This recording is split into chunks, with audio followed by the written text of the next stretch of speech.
তিন পদ দিয়ে এক পদ ডিম আলুর বেগুন চপ। আসসালামু আলাইকুম ভাই ও আপুরা, যে যেখান থেকে আমার ভিডিওটি দেখতেছেন, আশা করি সব ভালো আছেন, সুস্থ আছেন। আলহামদুলিল্লাহ, আমিও ভালো আছি। পুরো ভিডিওটা না টেনে দেখার অনুরোধ রইল সবাইকে। আজ বানাবো আমি বেগুন, আলু ও ডিম দিয়ে বেগুনের চপ। আমরা যেরকম ভিন্ন ভিন্ন ভাবে করে বানিয়ে থাকি, আলুর চপ, ডিমের চপ, বেগুনের চপ, এই তিনটা স্বাদই পাবেন একটাতে।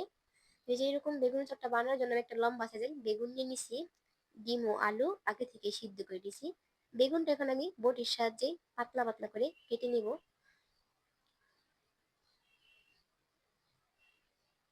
দেখে মনে হচ্ছে পোকা, কিন্তু পোকা না, একটা দাগ বেগুনটার মধ্যে।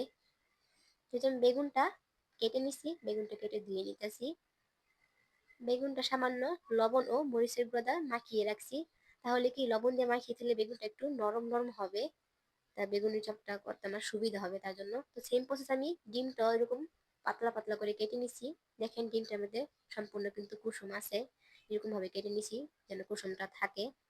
এখন আমি আলু ভর্তাটা বানিয়ে নিব।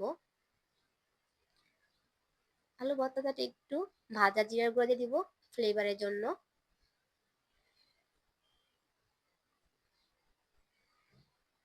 এখন আমি বেসনের ব্যাটারটা গুলিয়ে নিব।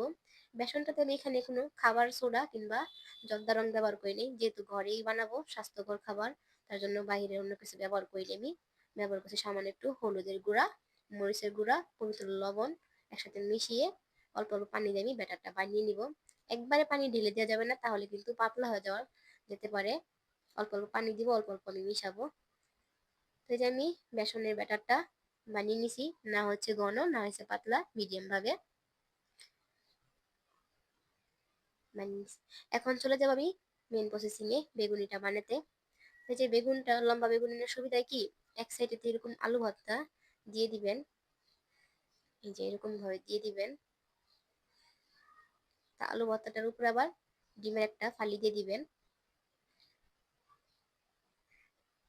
দেখছেন।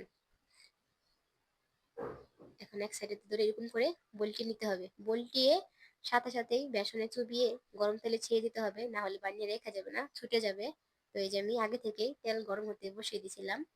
এখন বেসনে চুবিয়ে সাথে সাথে গরম তেলে ছেড়ে দিলাম। তো সেম প্রসেস আমি আরেকটাও বানিয়ে নিতেছি।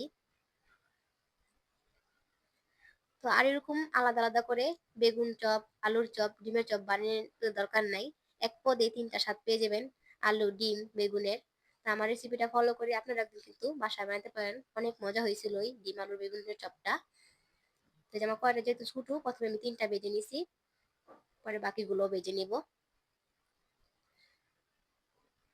তো যে আমি সেম প্রসেসে বাকিগুলো বানিয়ে নিতেছি। চেষ্টা করবেন এরকম লম্বা বেগুনটা নিয়ে নিতে।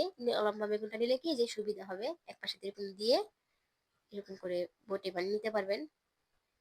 আমার আজকের ভিডিওটা আমার সাবস্ক্রাইব ভাই বোনেরা ছাড়া যারা দেখতেছেন, প্লিজ ছোট বোনটা চ্যানেলটিকে সাবস্ক্রাইব করে পাশে থাকেন। আপনাদের সকলে ভালোবাসা ও দোয়ার সাথে ছোট বোনটা এগিয়ে যেতে চাই। আরো একটু নিত্য নতুন রান্না বান্না পেতে আমার চ্যানেলটিকে অবশ্যই সাবস্ক্রাইব করে পাশে থাকেন, একটি লাইক, একটু কমেন্ট করেন। তো এই যে আমি বেগুনগুলো ভেজে নিছি। তো কিছুটা আলু ও বেগুন বেশি হয়েছিল, বাকিটা বেসনে চুবিয়ে ভেজে নিছি, বাচ্চারা খেয়ে নিবে। তো আমার আজকে বেগুনি চপটা কেমন হয়েছে, ডিম ও আলুর বেগুনের চপটা, কমেন্ট অবশ্যই বলে যান। আর আপনারা বাসায় একদিন অবশ্যই ট্রাই করবেন, অনেক মজা হয়েছিল এটা। তো আপনারা কেউ আরো কি কোনো রেসিপি দেখতে চান নাকি, আমাকে কমেন্টে অবশ্যই বলবেন, আমি দেখানোর চেষ্টা করব। সব ভালো থাকবেন, সুস্থ থাকবেন। আল্লাহ হাফেজ।